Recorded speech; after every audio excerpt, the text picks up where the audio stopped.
Assalamualaikum warahmatullahi wabarakatuh. Alhamdulillahirabbil alamin. Asyhadu an la ilaha illallah wa asyhadu anna Muhammadar Rasulullah. Kaum muslimin dimanapun berada, harus kita ketahui bahwasanya cinta adalah anugerah yang luar biasa yang diberikan oleh Allah Subhanahu wa taala kepada kita semuanya. Namun kita harus mengetahui bahwasanya cintanya Allah Subhanahu wa taala lebih besar daripada cinta sesama makhluk bumi kita. Kaum muslimin, Allah itu Maha Pengasih dan juga Maha Penyayang. Karena dari itu, kita harus senantiasa tunduk dan patuh pada perintah-perintah Allah Subhanahu wa taala. Di mana dengan kalimat hayya 'alas shalah,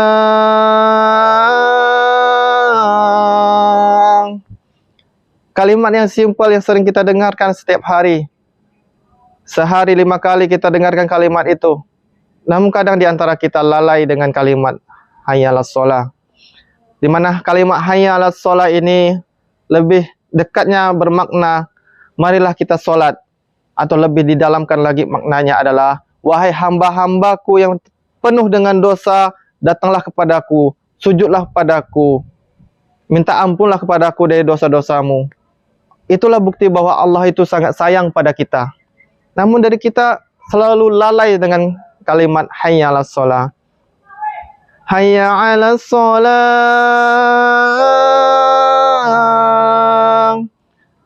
wahai hamba-hambaku, datanglah padaku, minta ampun, yang kau lagi main judi, yang kau lagi buat maksiat, yang kau lagi sekarang memakan uang riba, korupsi segala macam.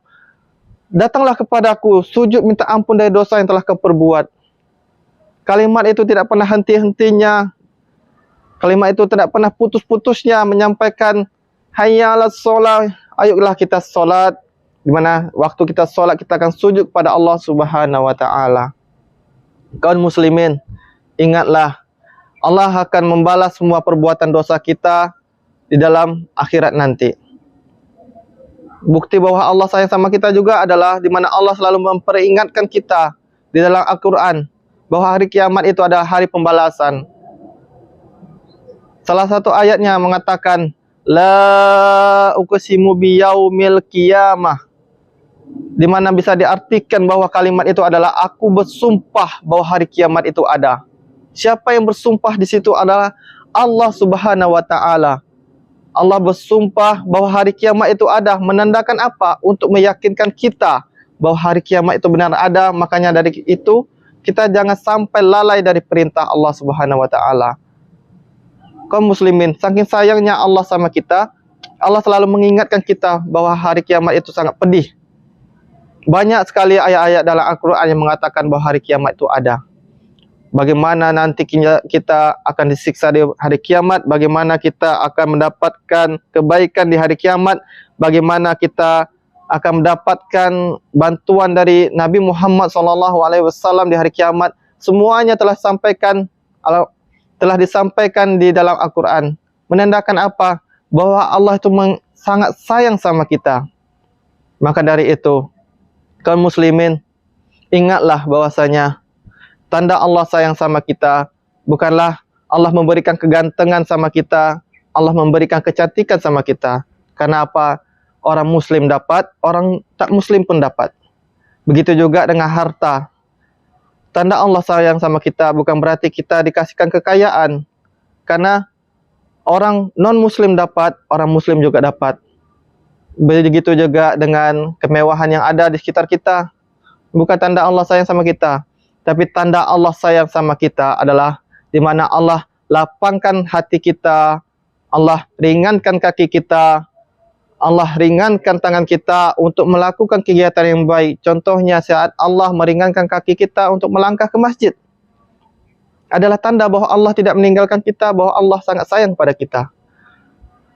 Contohnya saat tangan kita diringankan oleh Allah Subhanahu wa taala untuk bersedekah kepada fakir miskin, untuk menolong teman kita yang sedang kesulitan, untuk menolong saudara-saudara kita yang sedang terzalimin, adalah tanda bahwa Allah sangat menyayangi kita.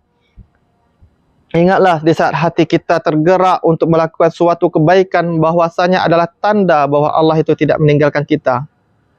Maka dari itu, kaum muslimin dimanapun berada, jangan pernah henti-hentinya untuk mendekatkan diri kita kepada Allah Subhanahu wa Ta'ala. Bahwasanya kita ini memang banyak dosanya, tapi kita juga harus tahu bahwa Allah itu Maha Pengampun. Selagi kita tidak membuat kesyirikan dan juga menduakan Allah, maka Allah itu akan mengampuni dosa kita, insya Allah, insya Allah.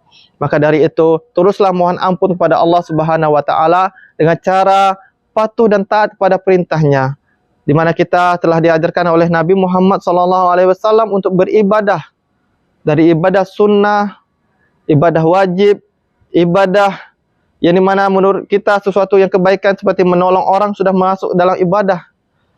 Maka dari itu, kaum muslimin dimanapun berada, jangan pernah henti-hentinya untuk mendekatkan diri kepada Allah.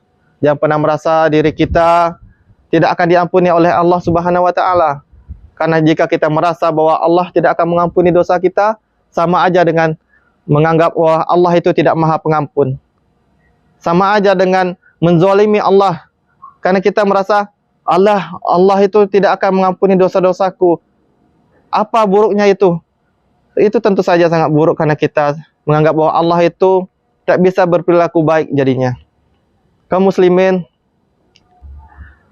pesan dari saya adalah bagaimana kita harus selalu patuh pada Allah Subhanahu wa Ta'ala, mendekatkan diri dan cari kenikmatan yang ada di dunia ini dengan cara mendekati diri kita kepada Allah Subhanahu wa Ta'ala. Insya Allah, saat kita mendekatkan diri kepada Allah, kita akan mendapatkan kenikmatan di dunia dan juga di akhirat.